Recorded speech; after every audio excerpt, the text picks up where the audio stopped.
জন্য আসক্ত এই ধরনের মানুষেরা তাদের কি হয়, তাদের বিবেক বর্জিত, তাদের বিবেক থাকে না, তারা মূঢ় ব্যক্তি, বুদ্ধিহীন, এবং এই ধরনের ব্যক্তিরা কখনো ভগবানের একনিষ্ঠতা, ভগবানের প্রতি যে একক নিষ্ঠতা তা তারা লাভ করতে পারে না। চিত্ত যখন একাগ্র হয় তখন তাকে বলা হয় সমাধি। বৈদিক অভিধান নিরুক্তিতে বলা হয়েছে, মন যখন আত্মাকে উপলব্ধি করার জন্য একাগ্র হয়, বৈদিক অভিধানে কি বলা হয়েছে, মন যখন আত্মাকে উপলব্ধি করার জন্য একাগ্র হয় তাকে তখন বলা হয় সমাধি। সমাধি শব্দটা আমাদের আরো গভীরভাবে বোঝার বিষয়। আমরা ধরে নিতে পারি, আমার মন যদি একাগ্র চিত্তে এক মনে আমি আত্মাকে উপলব্ধি করার চেষ্টা করি, এক মনে আমি আমার আত্মাকে উপলব্ধি করার চেষ্টা করি, তখন আমার মনটা হবে সমাধি। যে মানুষ ইন্দ্রিয় সুখ উপলব্ধি করতে উৎসুক, ইন্দ্রিয়, আমাদের মানুষের কয়টি ইন্দ্রিয়? পঞ্চ ইন্দ্রিয়। পঞ্চ ইন্দ্রিয়, এই পঞ্চ ইন্দ্রিয়কে আনন্দ দেওয়ার জন্য, এই পঞ্চ ইন্দ্রিয়কে সুখ দেওয়ার জন্য, এই পঞ্চ ইন্দ্রিয়ের চাহিদা পূরণ করার জন্য যারা ব্যস্ত থাকে, অনিত্য জড়জগতে যারা মোহাচ্ছন্ন, এই জড়জগতে যারা মোহাচ্ছন্ন শুধু তাদের ইন্দ্রিয়কে সুখ দেওয়ার জন্য, ইন্দ্রিয়ের চাহিদা পূরণ করার জন্য, তাদের পক্ষে একাগ্র চিত্তে আত্ম উপলব্ধি বা সমাধি লাভ করা অসম্ভব। তাহলে আমি তো কখনো আমার মনকে একাগ্র চিত্তে, আমার মনকে একাগ্র চিত্তে আত্মার উপলব্ধি করার চেষ্টা করি না। আমি সব সময় আমার ইন্দ্রিয়কে নিয়ে আমি ব্যস্ত, পঞ্চ ইন্দ্রিয়কে নিয়ে ব্যস্ত।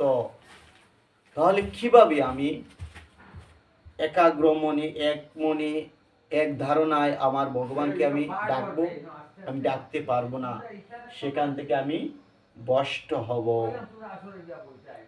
তাদের পক্ষে একাগ্র চিত্তে আত্ম উপলব্ধি করা বা সমাধি লাভ করা অসম্ভব। সে কথা ভগবান বলছেন এই দ্বিতীয় অধ্যায়ের ৪৪ নম্বর শ্লোকে। মায়া, মায়া তাদের এত গভীরভাবে বেঁধে রেখেছে, তাদের পক্ষে কেউ বন্ধন মুক্ত হওয়া দুষ্কর। এই যে পঞ্চ ইন্দ্রিয়,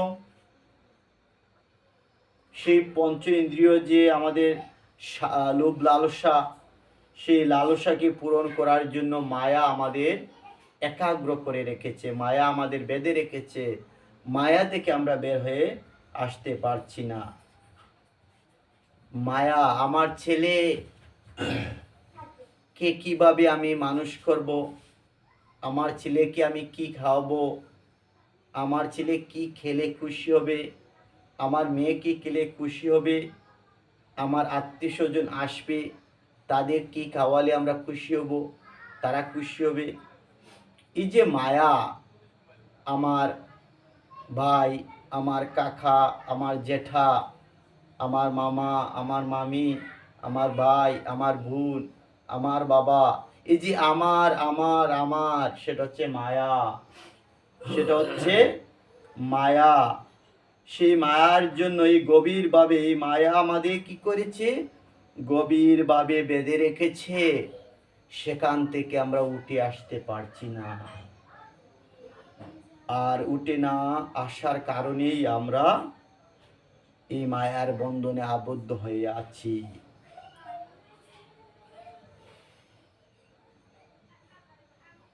আমাদের এই মায়ার বন্ধন থেকে উঠে আসতে হবে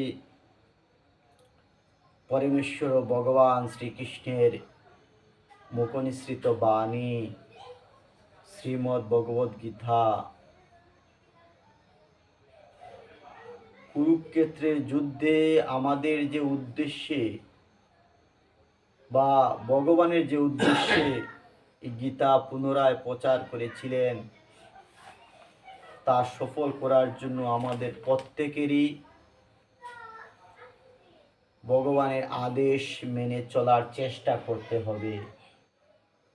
আমরা হয়তো মানব জাতি, আমাদের ভুল ভ্রান্তি হতে পারে, তারপরেও আমরা যদি একটু চেষ্টা করি আমাদের ভুল শুদ্ধ করে চলার চেষ্টা করি, তাহলে আমার মনে হয় আমরা একটু সঠিক পথে চলতে পারবো। এই ভুল থেকে উঠে আসার জন্য আমাদের প্রথমে আগে মায়া ত্যাগ করতে হবে। মায়া ত্যাগ না হলে আমি এই পৃথিবীর বন্ধনে আবদ্ধ থাকবো, সেখান থেকে আমি উদ্ধার হতে পারবো না।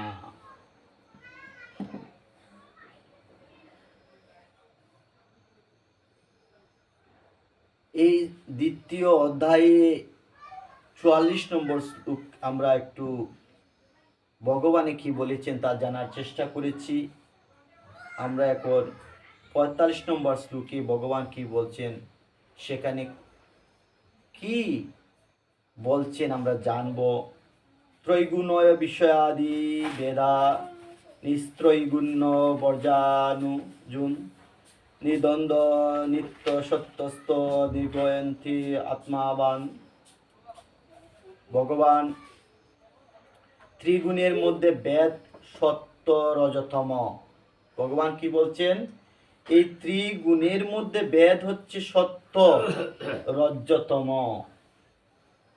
ভগবান তার উপরে উঠো তবে সে উত্তম, তাহার উপরে উঠো তবে সে উত্তম।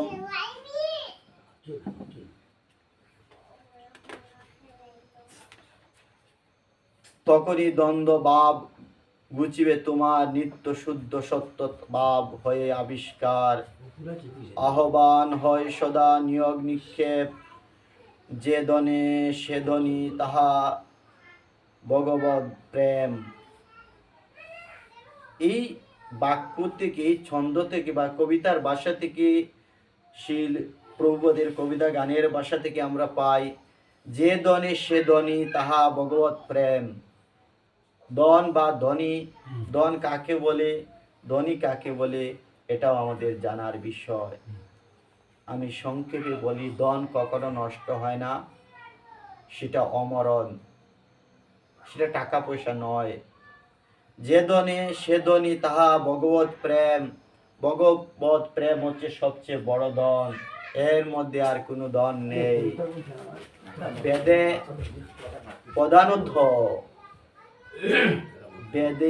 প্রধানত জড়া প্রকৃতির তিনটি গুণ সম্বন্ধে আলোচনা করা হয়েছে। বেদে কি সম্বন্ধে আলোচনা করা হয়েছে? জড়া প্রকৃতির তিনটি গুণ। জড়া প্রকৃতির তিনটি গুণ সম্বন্ধে আলোচনা করা হয়েছে।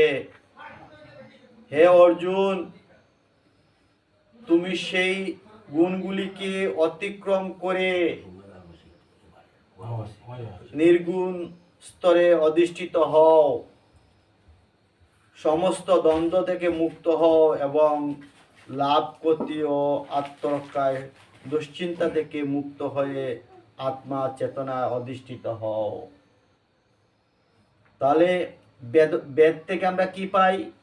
বেদ থেকে আমরা তিনটি জিনিস শিখতে পাই, জানতে পাই। ভগবান বেদ থেকে আমাদের তিনটি জিনিস শেখার জন্য, জানার জন্য বলেছেন।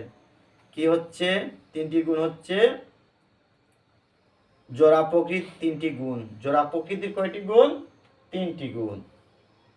হে অর্জুন, তুমি সেই গুণগুলিকে অতিক্রম করো, মানে এই গুণকে অতিক্রম করে তোমাকে চলতে হবে। আর জোড়া প্রকৃতির গুণ তুমি গুণের মধ্যে যদি বহির্ভূত হয়ে যাও, গুণের মধ্যে যদি নিজেকে প্রবেশ করো, তাহলে তুমি এই জড় প্রকৃতি বা জোড়া থেকে আবদ্ধ হয়ে তাকে উদ্ধার হতে পারবে না। সমস্ত দ্বন্দ্ব থেকে মুক্ত হও এবং লাভ ক্ষতি ও আত্মরক্ষার দুশ্চিন্তা থেকে তুমি মুক্ত হয়ে আত্মা চেতনা অধিষ্ঠিত হও। লাভ ক্ষতি, আমরা চলার পথে, হাঁটার পথে, জীবনে প্রতি সেকেন্ডে বা প্রতি ন্যানো সেকেন্ডে চিন্তা করি কি করলে লাভ হবে আর কি করলে লস হবে। কিন্তু ভগবান বলছেন যে লাভ ক্ষতি আত্মরক্ষার দুশ্চিন্তা থেকে, লাভ ক্ষতি ও আত্মরক্ষার দুশ্চিন্তা থেকে মুক্ত হয়ে আত্মার চেতনা অধিষ্ঠিত হও। আত্মার চেতনায়, আত্মাকে কিভাবে উচ্চতরে নেওয়া যায় সেই চেতনায় নিজেকে তৈরি করো, লাভ ক্ষতি চিন্তা করো না। কিন্তু দুঃখের বিষয়, আমি সবসময় লাভ ক্ষতি নিয়ে ব্যস্ত থাকি। জোড়া প্রকৃতির তিনটি গুণের প্রভাবে, জোড়া প্রকৃতির কয়টি গুণ? তিনটি গুণ। সেই গুণের প্রভাবে জড়জগতের প্রতিটি ক্রিয়া প্রতিক্রিয়া দেখা যায়। এই গুণের বিষয়ে প্রতিটি একটা লাভ ক্ষতি ন্যায় অন্যায় বোঝা যায়। সেটা শুদ্ধ ভাষায় বা আমরা জানতে পারি যে ক্রিয়া প্রতিক্রিয়া দেখা যায়। এর সঠিক কি ঘটে আর অসঠিক কি ঘটে, এর কি কি ফল হয় সেটা আমরা দেখতে পারি। এই প্রক্রিয়া বা কর্মফল জীবনকে জড়জগতের বন্ধনে আবদ্ধ করে রাখে। বেদ সাধারণত সকাম কর্ম করার শিক্ষা দান করে। বেদ কি করে? বেদ বেদ আমাদের কি শিক্ষা দেয়? বেদ আমাদের শিক্ষা দেয় সাধারণত সকাম কর্ম করার শিক্ষা দান করে, যার ফলে সাধারণ মানুষ জড় সুখ উপভোগ করে, জড় ইন্দ্রিয়ের তৃপ্তি সাধন করে, জড়া প্রকৃতিকে অতিক্রম করে অদক্ষ যে উত্তীর্ণ হতে পারে, অদক্ষ যে উত্তীর্ণ হতে পারে। ভগবান তার প্রিয় সখা, প্রিয় শিষ্য অর্জুনকে উপদেশ দিচ্ছেন। ভগবানের সবচেয়ে প্রিয় ভক্ত হচ্ছে অর্জুন।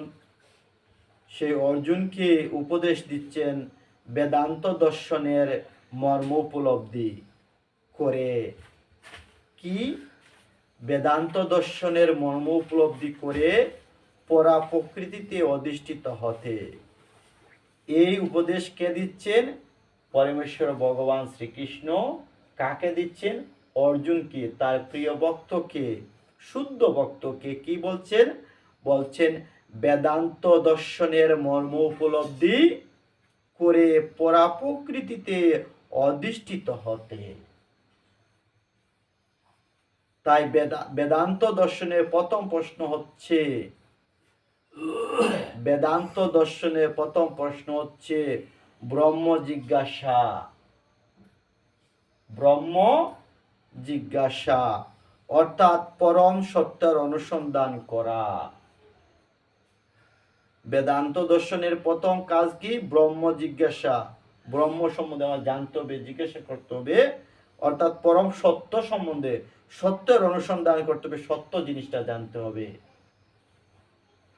তাই সত্য জানার জন্য আমরা সবসময় পরমেশ্বর ভগবান শ্রীকৃষ্ণের মুখনিসৃত বাণী শ্রীমদ্ ভগবদ গীতা যদি পড়ি, তাহলে আমার মনে সত্য জানতে সহজ হবে। জড়জগতের প্রতিটি জীবেই বেঁচে থাকার জন্য আপ্রাণ চেষ্টা করছে। আমরা তো বা আমি বেঁচে থাকার জন্য সবসময় চেষ্টা করি কীভাবে বাঁচবো, কীভাবে খাবো, কীভাবে নিজের জীবনকে উন্নত করব। কিন্তু ভগবান বলছেন এখানে ঠিক বিপরীত, যে ভগবান বলছেন তুমি তোমার বাঁচার চেষ্টা করার দরকার নেই, তোমার খাওয়ার চেষ্টা করার দরকার নেই, কোনো কিছু করার প্রয়োজন নেই, সব কিছু আমি করব, তুমি শুধু আমার আদেশ আর আমি যে যা বলছি তার কর্ম তুমি করে যাও। এই সমস্ত মায়াবন্ধন জীবকে বা মায়াবদ্ধ জীবকে এই সমস্ত মায়াবদ্ধ জীবকে উদ্ধার করার জন্য ভগবান সৃষ্টির আদিতে বৈদিক জ্ঞান দান করেছেন। আমাদের মতো মায়াবদ্ধ, আমরা মায়ায় আবদ্ধ, আমি আমার মা, আমি আমার বাবা, আমি আমার ভাই ছাড়া আমরা বুঝি না। এই যে আমার মায়া, সেই মায়া থেকে উদ্ধার হওয়ার জন্য, মায়ার বন্ধন থেকে উদ্ধার হওয়ার জন্য ভগবান ভগবান সৃষ্টির আদিতে বৈদিক জ্ঞান দান করেছেন। ভগবান কি দান করেছেন? বৈদিক জ্ঞান দান করেছেন, যাতে তারা বুঝতে পারে কিরকম জীবন যাপন করলে তারা এই জড়বন্ধন থেকে মুক্ত হতে পারবে এবং তাদের প্রকৃত আলোয় ভগবত ধামে ফিরে যেতে পারবে। ভগবত ধাম, পরমেশ্বর ভগবান শ্রীকৃষ্ণ যখন পৃথিবী সৃষ্টি হয় তখন থেকেই সেই গীতা জ্ঞান দিয়েছিলেন, কিন্তু সেই সময়ে গুরু পরম্পরায় গীতা থাকার কারণে সেই জ্ঞান পৃথিবীর মানুষ আহরণ করতে পারে নাই, বা সেই পৃথিবীর মানুষের কাছে সেই জ্ঞানটুকু পৌঁছে নাই। আর সেই জ্ঞান পৌঁছানোর জন্য পুনরায় কুরুক্ষেত্রের যুদ্ধে আয়োজন করে নিজের মুখের মাধ্যমে, মুখনিষ্ঠ বাণীর মাধ্যমে সেই জ্ঞান দিয়েছেন, যাতে করে আমার মতো পাপীরা এই মায়াবদ্ধ থেকে উদ্ধার হতে পারি। মায়াবদ্ধ উদ্ধার হওয়ার জন্য রাস্তা কিভাবে সেটা বলে দিয়েছেন, সেই আদি বৈদিক জ্ঞান দান করে সেটা জানা আমাদের প্রয়োজন, আমার প্রয়োজন। আমি যদি জানি না তাহলে কিভাবে বুঝবো আমার সেই মায়াবদ্ধ থেকে আমি উদ্ধার হব। যাতে তারা বুঝতে পারে কি রকম জীবনযাপন করলে, ভগবান সেটা সুন্দর করে বুঝিয়ে দিয়েছেন, কিভাবে যাপন করলে তারা এই জড়বন্ধন থেকে মুক্ত হতে পারবে। আমরা জড়বন্ধন থেকে মুক্ত হওয়ার জন্য সেটা কিভাবে মুক্ত হতে পারবো সেটাও ভগবান বলে দিয়েছেন, এবং তাদের প্রকৃত আলোয় ভগবত ধামে ফিরে যেতে পারবে। আমাদের প্রকৃত ধাম, আমরা কোথা থেকে এসেছি, সে কেন এসেছি, সেই ধামেও আমরা যেতে পারবো যদি ভগবানের আদেশ উপদেশ মেনে চলি। বেদে কর্মকাণ্ড নামক অধ্যায়ে নির্দেশ দেয়া হয়েছে, বেদের কর্মকাণ্ড নামে অধ্যায়ে নির্দেশ দেওয়া হয়েছে কিভাবে যাগযজ্ঞ অনুষ্ঠান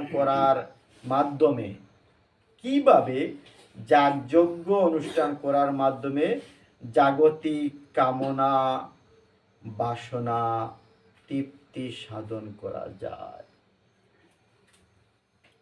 এইভাবে ইন্দ্রিয় তৃপ্তিজনিত নানা রকম সুখ ভোগ করার পর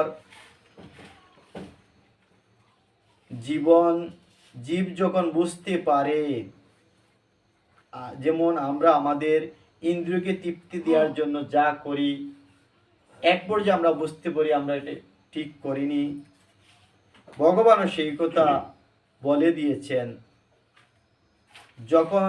জীব যখন বুঝতে পারে জড়জগতের সমস্ত সুখই অনিত্য, অস্থায়ী, এ সুখের কোনো ভিত্তি নেই, এ সুখের জন্য আমরা যা করছি সেটা শুধু ভুয়া, এটার কোনো সুখ নয়, এটা অনিত্য, এটা স্থায়িত্ব নয়, এটা স্থায়ীহীন, এই সুখ আমাদের করা উচিত নয়। আমাদের কোন সুখ করা উচিত? যে সুখ করলে কখনোই আমরা এই পৃথিবীতে আসবো না, পরমেশ্বরে ভগবান শ্রীকৃষ্ণের ধামে থাকবো, সেখানে নিত্য সুখ, অনিত্য নয়, সবসময় থাকবে এবং নিরর্থক তখন তার মন পারমার্থিক তত্ত্ব অনুসন্ধানে উদগ্রীব হবে বা হয়ে উঠবে। এই বেদের কর্মকাণ্ডেও পর উপনিষদে ভগবত তত্ত্ব সম্বন্ধে নির্দেশ দেওয়া হয়েছে। বিভিন্ন বেদের মর্মার্থ বা বেদান্ত হচ্ছে বিভিন্ন উপনিষদটা কি? যে বেদের মর্মার্থ বা বেদান্ত, বেদের মাহাত্ম, বেদের সারমর্ম যাকে আমরা বলতে পারি। পঞ্চম বেদ মহাভারতের